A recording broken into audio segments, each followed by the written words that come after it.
Industry की बात कहकर आई कांग्रेस ने यहां फेक वीडियो की मैन्युफैक्चरिंग की दुकान खोल ली है।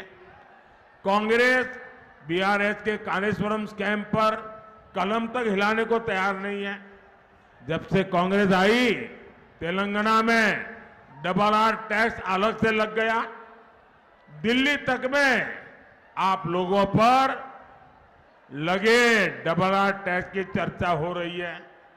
మిత్రులారా, కాంగ్రెస్ అనేక వాగ్దానాలు చేసి అధికారంలోకి వచ్చింది. కానీ అధికారంలోకి రాగానే అది బీఆర్ఎస్ యొక్క జిరాక్స్ కాపీగా మారిపోయింది. బీఆర్ఎస్ అనేక సంవత్సరాల్లో ఎంత లూటీ చేసిందో కాంగ్రెస్ అంత అవినీతిని కొన్ని నెలల్లోనే చేయాలని చెప్పి ప్రయత్నం చేస్తోంది.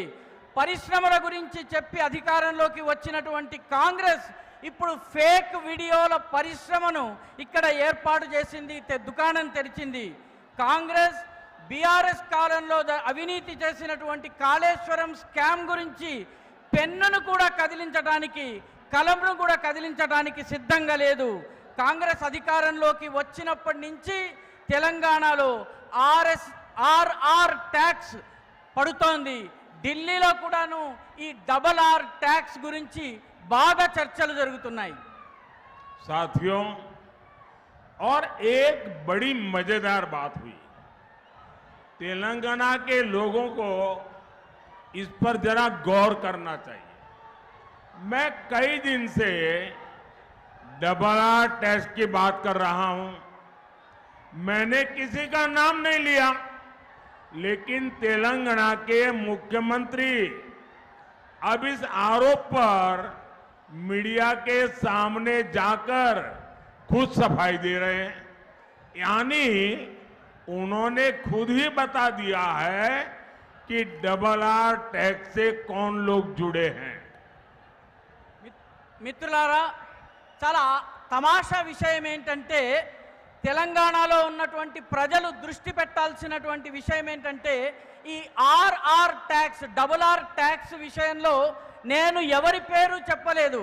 కానీ తెలంగాణ ముఖ్యమంత్రి గారు మాత్రము విలేకరుల ముందుకొచ్చి, మీడియా ముందుకొచ్చి ఆర్ఆర్ ట్యాక్స్ గురించి అవాకులు చెవాకులు చెబుతున్నారు. అంటే ఈ RR tax, double R tax వల్ల ఈ ట్యాక్స్ ఎవరి జేబుల్లోకి వెళ్తుందన్నది మీరు అర్థం చేసుకోవాలి. साथियों, महबूबनगर क्षेत्र को, यहां के लोगों को बीआरएस कांग्रेस के नेताओं ने हमेशा अपने स्वार्थ के लिए इस्तेमाल किया है। 2009 में आप लोगों ने केसीआर को चुना, लेकिन जब तेलंगाना बना तो वो आपको भूल गए।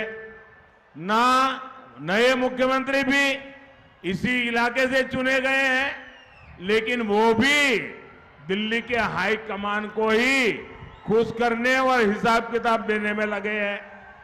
तेलंगाना में इस स्थिति को बदलने के लिए जरूरी है कि अब बीजेपी को ज्यादा से ज्यादा प्रतिनिधित्व मिले।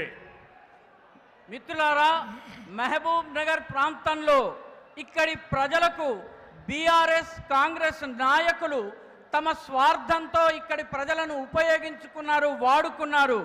2014లో ఇక్కడ